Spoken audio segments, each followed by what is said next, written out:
शेर ड्रामे का अगला एपिसोड आग लगाने वाला है। काका साहब इस दुनिया से चल बसे हैं। आखिर शेर जमान क्यों आज जमान के नाम पे बिजनेस कर रहा है, कैसे शेर जमान अपने चचा और अपने कजनों को सजा दिलवाएगा और इतने में आने वाले एपिसोड में क्या होगा शेर ड्रामे के। अब हमें ये भी दिखाएगा कि शेर की जो बड़ी बहन है मरजान, उसकी भी मिसकैरेज हो चुकी थी। जो बच्चा है वो इसका मर चुका है, मतलब उसको वो की सीढ़ियों से गिर गई थी, इस वजह से उसका बच्चा मर चुका है। और दूसरी तरफ हमें ये भी दिखाया गया कि आज जमान ने नई शादी कर ली, मतलब अपनी नौकरानी के साथ उसने मुंह काला करवा के शादी कर लिया। अब ड्रामा बहुत ही इंटरेस्टिंग हो चुका है और हमें ये भी दिखाया गया है आगे वाले एपिसोड में। जो फजर है वो शेर के पप्पू अपनी चच्ची से मिलती है और वो उसे समझाती है कि आपको मूव ऑन करनी चाहिए, अगर आप मूव ऑन नहीं करें आप भी ताज बीबी की तरह अकेले ही रह जाएंगी। अब ड्रामा बहुत ही इंटरेस्टिंग बन चुका है। एक चीज जो इस ड्रामे में हमें बड़ी अच्छी दिखाई है वो ताज बीबी का पछताना है। अब हमें इस ड्रामे में ना बड़ा अच्छा मैसेज दिखाया गया है। जो लड़कियां जिनके पास पैसा आ जाता है, जो खातून जिनके पास दौलत आ जाती है या वो कोई बड़ी पावर आ जाती है या वो डॉक्टर वगैरह बन जाती है, तो वो बॉयफ्रेंड वगैरह रखती हैं, लेकिन वो शादी पे फोकस नहीं करती हैं, क्योंकि वो समझती हैं कि अगर वो उन्होंने शादी कर ली तो उनका हस्बैंड आके उनके सारी जमीनों जायदादों पे कब्जा कर लेगा। इतने में हो सकता है कि उनके पैसे पे पलेगा, बस हमारे बॉयफ्रेंड्स हैं, हमारी जवानी है, हम अच्छे से गुजार लेंगे। ये सब कुछ खवातीन समझ रही हैं, जैसे ताज बीबी भी समझ रही थी। अगर वो शादी कर लेती तो आज उसको इतना ज्यादा पछताना ना पड़ता। काका साहब ने इस दुनिया से जाने से पहले ताज बीबी को ये कह के गया था कि भाई आपको ना अपने भतीजों के साथ, आपने ना अपने भाइयों के साथ एक ही रहना है, वरना आप अकेली रह जाएंगी। इस दुनिया में कोई भी आपका हाल पूछने के लिए भी नहीं होगा। हाँ, जमीनें जायदादें मैंने आपको अपना शरई हिस्सा दे दिया है, लेकिन इंसानों का एक होना भी बनता है। रही बात समीर की, जिससे आप इतनी ज्यादा नफरत करते हैं, वो हमारे खानदान का इकलौता वारिस है। इतने में शुजात को तो कोई बेटा है नहीं, बेटा है तो हमारे खानदान का एक ही समीर है, आपने इसके साथ एक ही रहना है। ये बड़ी अच्छी बात कही थी काका साहब ने। अब नेक्स्ट एपिसोड में आप लोगों को दिखाया जाएगा कि इतने में बदर जमान और फाज जमान, आज जमान तीनों बहुत ही ज्यादा खुश होंगे और कहेंगे कि देखो हमने कैसे सुरमा लगा दिया है फिर से शेर जमान को। जैसे शाहजमान चचा हम पे ट्रस्ट करता था, अब तो शेर भी ट्रस्ट करने लगा है। मतलब जो हमारा रंगून वाला डॉक्टर है उसने शेर जमान को कुछ इस हकीकत के बारे में नहीं मालूम दिया। अब जो हमारा फहद है उसे दिल में कुछ, दिमाग में कुछ ख्यालात, आइडियाज आ रहे होंगे कि देखो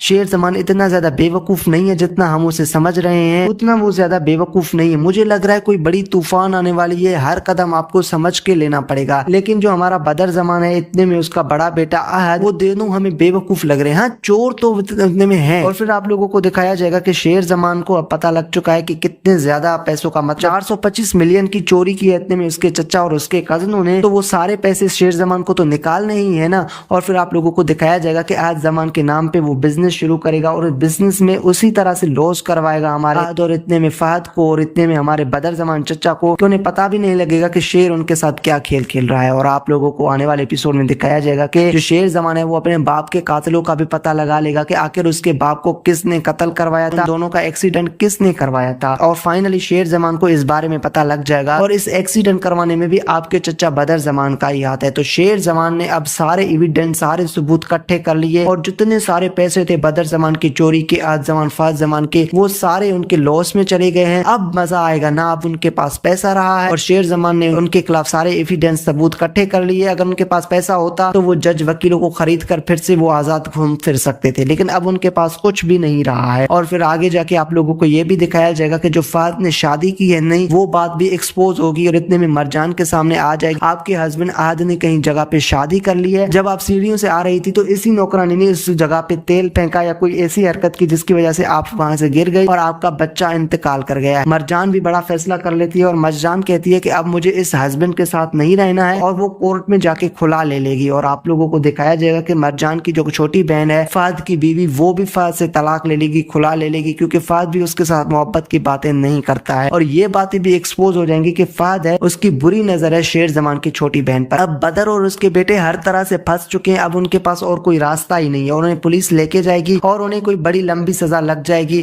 और शेर जमान अपने मकसद में कामयाब हो जाएगा। अच्छा, नेक्स्ट एपिसोड में आप लोगों को दिखाया जाएगा कि समरा पुप्पो और इतने में मुलाकात होगी हमारे फजर की और उन दोनों आपस में अच्छी बातें कर लेंगे। इतने में जो समरा है वो फजर को समझाने की कोशिश करेगी कि आपको ना मूव ऑन करनी चाहिए। जिस बंदे ने आपको घर से निकाल दिया आप उसके पीछे क्यों मर रही हैं, आपको अपना घर बसाना चाहिए। वैसे तो मेरे बाप ने भी मुझे घर से निकाल दिया, मैं आज तक अपने बाप से मिल नहीं सकी। अगर मैं इसके पीछे रोती रहती तो आज मेरा कोई बेटा ना होता, आज मैं इतनी अच्छी ना जिंदगी गुजार सकती थी। आपका बाप अभी भी जिंदा है, अगर आप शादी कर लेंगी, अपनी जिंदगी में अच्छे से गुजार लेंगी और बार बार अपने बाप से माफी मांगेगी तो मुमकिन है कि आपका बाप आपको माफ कर ले। अगर आपने शादी नहीं की तो ताज बीबी की तरह आप भी अकेली रह जाएंगी। आज ताज बीबी को डिप्रेशन का शिकार बनी हुई है, आपको भी शादी करनी चाहिए, नहीं तो आप पछताएंगी। ये बातें फजर के दिल में आएंगी और फजर भी अब समझ चुकी है कि उसके बाप तो उसे माफ करने वाला नहीं है। इससे अच्छा है कि वो अपनी अच्छी जिंदगी गुजारे, जिससे उसने मोहब्बत की है वो उसके साथ जिंदगी गुजारे। सो आगे वाली स्टोरी ये से ही चलेगी। सो मैं यार इस ड्रामे की राइटिंग और डायरेक्शन की तारीफें करना चाहूंगा कि बहुत अच्छे से लिखा गया ड्रामा है, बहुत अच्छी राइटिंग है इस ड्रामे की, डायरेक्शन भी कमाल की है। दानिश तैमूर ने फिनोमिनल एक्टिंग की है और पाकिस्तानी ड्रामा इंडस्ट्री का वाहिद ये ड्रामा है जो इंडिया में बैन होने के बाद भी 1 बिलियन व्यूज क्रॉस कर गया है। जब से पाकिस्तानी ड्रामे इंडिया में बैन हुए थे तब इनकी व्यूअरशिप आधे से कम हो गई। जो ड्रामा 20, 10, 15 बिलियन व्यूज लेता था आज वो ड्रामा 2, 3, 4 मिलियन व्यूज ले रहा है। अब ये शेर वाहिद ड्रामा है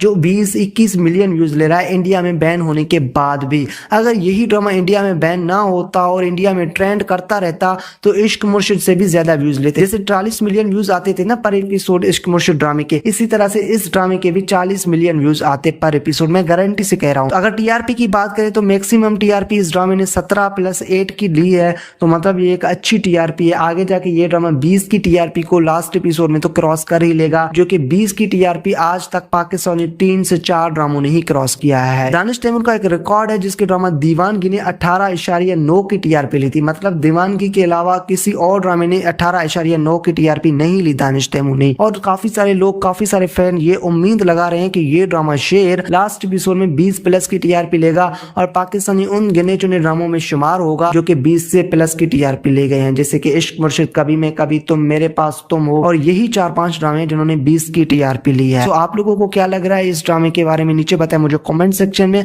आप लोगों को इस ड्रामे में किसकी एक्टिंग ज्यादा पसंद है, दानिश तैमूर की, सारा खान की? आपने इससे पहले कोई दानिश तैमूर का ड्रामा देखा या नहीं बताएं मुझे कमेंट सेक्शन में। सो मिलते हैं अगले किसी नई और इंटरेस्टिंग वीडियो में, तब तक के लिए अल्लाह हाफिज।